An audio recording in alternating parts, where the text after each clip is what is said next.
I'm delighted to be joined by Richard Harvey, who's the Commercial Director, Plumbing and Heating at Wolseley.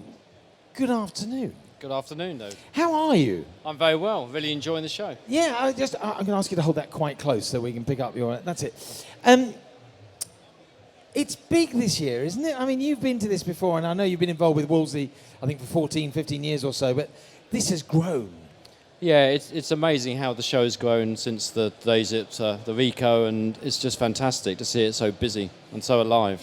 Yeah, right, okay, that's good to hear. You've been busy, so you've been having conversations? Or? Yes, been here all day, had a number of meetings with suppliers and prospective suppliers, and sort of meeting up with old friends from the industry. And actually, that's one of the key things and benefits of coming here, isn't it? It's to meet up with old friends you haven't seen for a long time, particularly after the last couple of years, which has been tough as well. Yeah, you sometimes forget people are human beings being behind the screen, so it's just great to catch up and meet those individuals again. And I think that's a really important point. We've come to realise over the last couple of years, people are people, actually. They're not numbers on a spreadsheet. And when someone says, how are you, I think people kind of genuinely mean that these days. Yeah, I think everyone would recognise this as an industry which is about people. Yeah. And people buy from people, and that whether that's installers from merchants or merchants buying from suppliers, that's still pretty fundamental in business. Now look, as commercial director, I guess you're looking all the time at what the issues are in the industry and so on and so forth, and what strategies you need. And I wonder, curious to know what you think, what are the big issues currently facing the industry? So it probably falls into two different camps, I think. The issues, the tactical issues today are all about availability. You know, anyone in the fits boilers at the moment will understand the challenges of getting hold of those products. But before boilers, it was products from the Far East. So certainly post-COVID, availability of products, big issue. And then in more recent times, obviously inflation. You could see that coming probably 12, 18 months ago. And that is probably the major issue that's impacting everybody at this point in time, and there's no sign that's letting up at the moment, I'm afraid. And I'm going to mention the B word, you know, the B word, Brexit. Is that are you seeing that having an effect on your business? Not significantly. It's making a little bit of the importation slightly harder. But on the whole, I don't think Brexit's had a huge impact on the UK plumbing and heating industry. In terms of Wolseley supporting tradespeople in this difficult time, rising energy bills and so on, what are you actually doing to help that? I think that there's not a lot we can do about inflation. We get hit with it, it needs to be passed on. But one of the things we do clearly is have wide ranges of products, from branded products down to own brands. So part of it is giving installers the confidence to potentially go into the own brand products that are cheaper, but they're generally of high trade quality. So I think that's one of the things.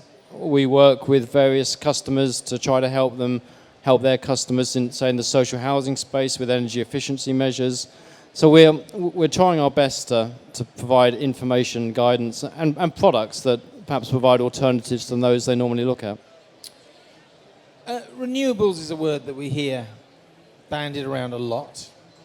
Is it just a buzzword, or is it more than that? What's your view? It's certainly not a buzzword anymore. No. I think it was probably 10 years ago, maybe even 5 years ago, but really with the way that legislation's going, you know, it's here to stay. That is going to become the core part of the heating industry.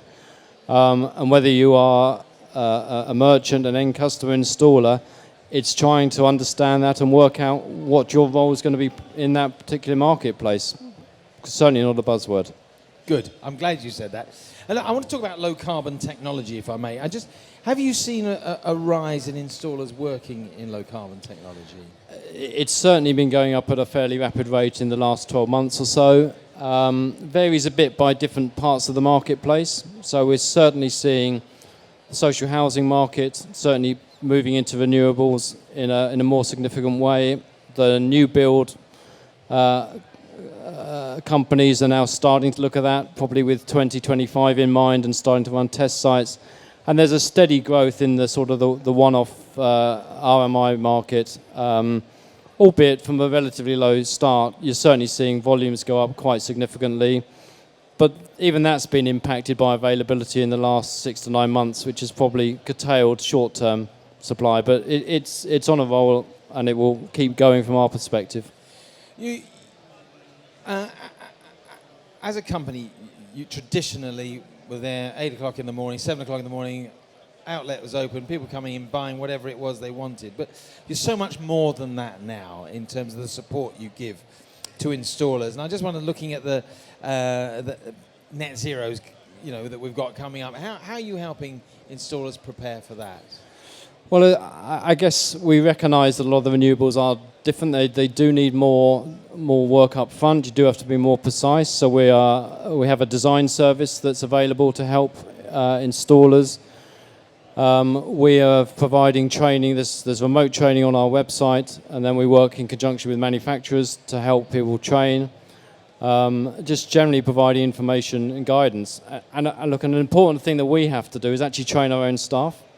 So one of the big areas of investment for us is actually training staff in 440 odd branches who today perhaps are uncomfortable. So the more knowledge they have, the more they can help the installer base as well. You've been in the company 14 years, you're saying. So obviously you've seen challenges through that time, and I guess that the COVID period was a major challenge. How do you feel you've come through that? What as a result of it, are you stronger as a company? Has it helped you on the moving forwards? Has it helped us? I'm not sure COVID particularly helped anybody, quite frankly. But in terms of how you adapted to it and the flexibility you had to show. There's no doubt you've become more agile and had to think about things in a different way. No different really to companies in other sectors as well. Yeah. But I think it sort of does open your eyes to different ways of doing business, ways of being more efficient. I think the reality is, though, in the core business, which is installers going into merchants buying product, that fundamentally hasn't changed.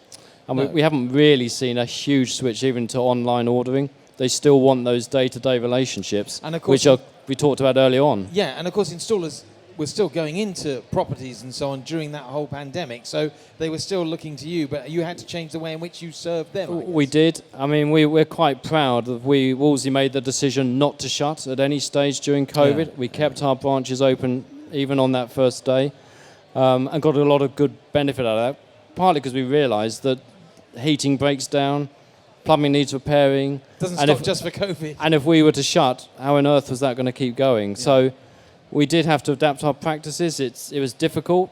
It meant some of our branch managers having very difficult conversations with people that didn't want to put their masks on or didn't want to take account of people's... How difficult was that, actually? I think for a lot of our staff, very difficult, because they're friends, they know them, they don't want to be seen as someone comes out, mate, it's killjoys. Only me. Yeah, that's tough. And you put your plastic shields up and people leaning around the side of those.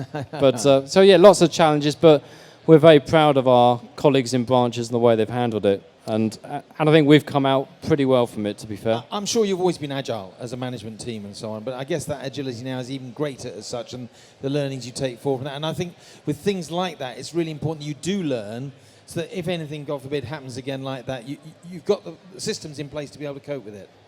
I think that's absolutely right. I think there's a lot of things that you did adapt and learn about. We're not going to change, because actually they're a better way of doing stuff. Yeah.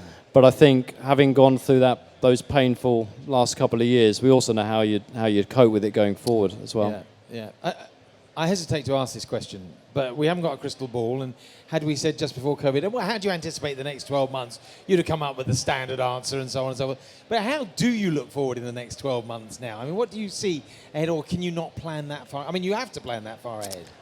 Look, it's very difficult. So when we went into, if you go back to COVID, we predicted that the market at best would come back to 90% of its pre-COVID levels. And of course, what happened is you ended up with a boom, that mini RMI boom, which we've sort of now been through. And we're certainly in a world now where I guess our short-term focus is back on availability, just making sure we can supply product when customers want it. We just can't guarantee that on every single brand at this point in time. So that I think will sadly continue probably for the rest of the calendar year. Inflation, we hope, will start bottoming out, because that's clearly problematic. And the challenge with inflation is it's going to start curtailing demand, because the prices are starting to get too high now. So consumers are not changing as much. So as an industry, sadly, whilst those prices are going through, customers stop buying. So I think there is a rocky period for the market coming. And there's nothing you can do to affect that? Not a lot. No, we can try and make sure we have competitive offers, which we'll do. and try and service those customers as best we can. And I think the thing that will also, perhaps we've talked about earlier, is that the push on into renewables. We're going to see more interest, more demand. The government's upping some of the ante in that space in terms of legislation. There's some interesting concepts around market mechanism that could start forcing boiler manufacturers to sell a certain proportion of air source heat pumps. Yes. That is going to be interesting to see how you push product into a market where perhaps the demand isn't not quite there. So I think we're in for some interesting and changing times, to be honest. Yeah, I think you're probably right. I mean, it's interesting, the conversations we've had today, look, with the autumn coming up, and the heating bills are not going to go down necessarily. So actually people are going to be looking at, are there ways I can make my heating work smarter, not harder necessarily? Absolutely. And there's a lot of things that, with the right advice, consumers can do to help with their energy bills. There's still an amazing number of houses that haven't got proper controls, they don't use TRV. So the stuff people can do with relatively short paybacks. Yeah. I think you'll also see a lot more repairing of product going on. Do you? Yeah, so we believe that the spare parts market will actually be quite strong in this winter. As people can no longer afford the boilers, they will go back to repair, which I think perhaps hasn't been the trend of recent years. But is that a double-edged sword? Because if they repair, they're going to think, okay, well, I've got a few more years on this then, and I'm not going to install a new one. Well, it's a short-term measure, for sure, but if you haven't got the finance to do it, that's the action you take, isn't it? Yeah, that's the reality of it. Now, look, one thing you are doing to help installers here at the show is the Great Installer Clearance. I've got to tell you, last year it was hugely successful, and people were rushing from the doors when they opened yesterday to go and see what they could get. It was like a supermarket sweep almost. Yeah, look, it works well for both the visitors to the exhibition. It works well for us. It is stock that is surplus to us, and from our point of view, we're looking to clear it through. If we can offer that out at a price that moves it, it works for us, and hopefully works for the visitors to the exhibition. So we're very pleased with that in terms of a way of helping us help other people. Yeah. Brilliant. Well, it's helping us, helping you sort of thing. Indeed. Well, Richard, it's a great privilege to have you sit here and come and have a chat, and thank you for coming to visit, and thank you for everything you do. And 14 years. Have you got a gold watch yet? Not yet, no. Not yet. A gold screwdriver maybe or something. Something along those lines. Something along those lines. Well, listen, thanks very much for joining us today. Thank you, David.